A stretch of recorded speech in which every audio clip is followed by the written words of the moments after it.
Hello friends, എല്ലാവർക്കും ഹാപ്പീസ് cook ബുക്കിന്റെ പുതിയൊരു എപ്പിസോഡിലേക്ക് സ്വാഗതം. ഇന്ന് ഞാൻ വന്നിരിക്കുന്നത് ബീഫ് വരട്ടിയതിന്റെ റെസിപ്പി ആയിട്ടാണ്. നമ്മുടെ വീട്ടിലുള്ള ഇൻഗ്രീഡിയൻസ് ഒക്കെ വെച്ചുകൊണ്ട് തന്നെ എങ്ങനെയാണ് നല്ല അടിപൊളി ടേസ്റ്റിൽ ബീഫ് വരട്ടിയെടുക്കുന്നതെന്നാണ് ഇന്നത്തെ വീഡിയോയിൽ നമ്മൾ കാണാൻ പോകുന്നത്. അപ്പം നമുക്ക് വീഡിയോയിലേക്ക് പോവാം. ആദ്യമായിട്ട് ഞാനിവിടെ 250 ഗ്രാം ബീഫ് കഴുകി വൃത്തിയാക്കി എടുത്തിട്ടുണ്ട്. അതിലേക്ക് നമുക്ക് 1/2 ടീസ്പൂൺ മഞ്ഞൾപ്പൊടി ചേർത്ത് കൊടുക്കാം.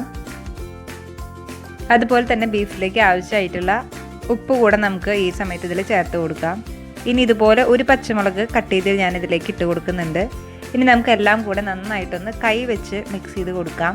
നമ്മൾ ഇട്ട് കൊടുത്ത മഞ്ഞൾപ്പൊടി അതുപോലെ തന്നെ ഉപ്പൊക്കെ നന്നായിട്ട് ബീഫിൻ്റെ എല്ലാ ഭാഗത്തും എത്താൻ വേണ്ടിയിട്ടാണ് നമ്മൾ കൈ കൊണ്ട് തന്നെ മിക്സ് ചെയ്തെടുക്കാൻ പറയുന്നത്. ഇനി നമുക്കിതൊരു 30 മിനിറ്റ് നേരത്തേക്ക് മാറ്റി വയ്ക്കാം. ഇപ്പോൾ 30 മിനിറ്റ് കഴിഞ്ഞിട്ടുണ്ടെങ്കിൽ നമുക്ക് ബീഫ് വേവിച്ചെടുക്കാൻ ആവശ്യമായിട്ടുള്ള കുറച്ച് വെള്ളം ഇതിലേക്ക് ചേർത്ത് കൊടുക്കാം. എന്നിട്ട് നന്നായിട്ടൊന്ന് ഇത് മിക്സ് ചെയ്ത് കൊടുക്കുക.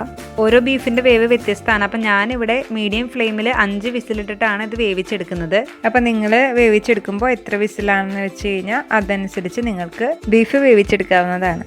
ബീഫ് വെന്ത് വരുമ്പോഴത്തേക്കും നമുക്ക് അതിനായിട്ടുള്ള മസാല തയ്യാറാക്കാം. അതിനായിട്ട് ഞാനിവിടെ ഒരു പാത്രത്തിലേക്ക് കുറച്ച് വെളിച്ചെണ്ണ ഒഴിച്ച് കൊടുത്തിട്ടുണ്ട്. അതിലേക്ക് 2 സവോള നീളൻ ഇതുപോലെ അരിഞ്ഞതിട്ട് കൊടുക്കുക. എന്നിട്ട് നന്നായിട്ടൊന്നത് വഴറ്റിയെടുക്കാം. ഇനി നമുക്ക് ഇതിലേക്ക് ഇഞ്ചിയും വെളുത്തുള്ളിയും നീളൻ അരിഞ്ഞതാണ് 2 ടേബിൾ സ്പൂൺ വീതം നമുക്കത് ഇതിലേക്ക് ചേർത്ത് കൊടുക്കാം. നന്നായിട്ട് എന്നിട്ട് സവോളയുടെ ഒപ്പം അത് മിക്സ് ചെയ്ത് കൊടുക്കുക. അടുത്തതായി ഞാനിതിലേക്ക് 2 പച്ചമുളക് ഇതുപോലെ നീളനെ കട്ട് ചെയ്ത് ഇട്ട് കൊടുക്കുന്നുണ്ട്.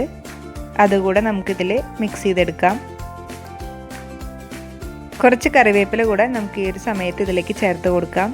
എന്നിട്ട് ഒന്നുകൂടെ നന്നായിട്ട് എല്ലാം കൂടെ മിക്സ് ചെയ്തെടുക്കാം.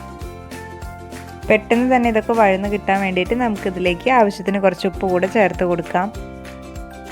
സവോളയുടെ ഒക്കെ കളർ ചെറുതായിട്ടൊന്ന് ചേഞ്ച് ആയിട്ട് തുടങ്ങുമ്പോൾ നമുക്കതിലേക്ക് ഒരു തക്കാളി ഇതുപോലെ കട്ട് ചെയ്തെടുത്തതാണ് അത് ചേർത്ത് കൊടുത്ത് നന്നായിട്ടൊന്ന് മിക്സ് ചെയ്തെടുക്കാം.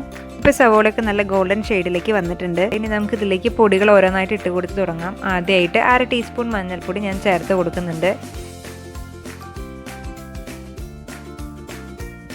അടുത്തതായിട്ട് ഞാനിതിലേക്ക് 1 ടീസ്പൂൺ മുളക് പൊടി ചേർത്ത് കൊടുക്കുന്നുണ്ട്. മുളക് പൊടിയൊക്കെ നിങ്ങളുടെ എരിവിനനുസരിച്ച് ചേർക്കാവുന്നതാണ്.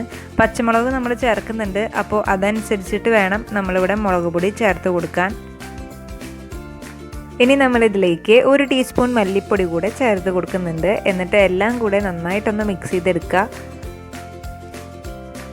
അടുത്തതായിട്ട് ഞാനിതിലേക്ക് 1/4 ടീസ്പൂൺ മീറ്റ് മസാല ചേർത്ത് കൊടുക്കുന്നുണ്ട്. മീറ്റ് മസാല ചേർക്കുമ്പോൾ ഒരു പ്രത്യേക ടേസ്റ്റും അതുപോലെ തന്നെ ഫ്ലേവറൊക്കെ നമുക്ക് കിട്ടും. അപ്പോൾ നമ്മുടെ മസാല ഇവിടെ റെഡി ആയിട്ടുണ്ടെങ്കിൽ നമുക്ക് ബീഫ് വെന്തിട്ടുണ്ടോ എന്ന് നോക്കാം. നമ്മുടെ ബീഫ് ഇവിടെ നന്നായിട്ട് വെന്ത് വന്നിട്ടുണ്ട്. ഇനി നമുക്ക് നമ്മളിത് തയ്യാറാക്കി വെച്ചിരിക്കുന്ന ആ ഒരു മസാലയുടെ മിക്സിലേക്ക് ഒഴിച്ചു കൊടുക്കാം. നമ്മൾ ചേർക്കുമ്പോൾ ബീഫിലുണ്ടായിരുന്ന വെള്ളം കൂടെയാണ് ഒരുമിച്ചാണ് നമ്മളിതിലേക്ക് ചേർത്ത് കൊടുക്കുന്നത്.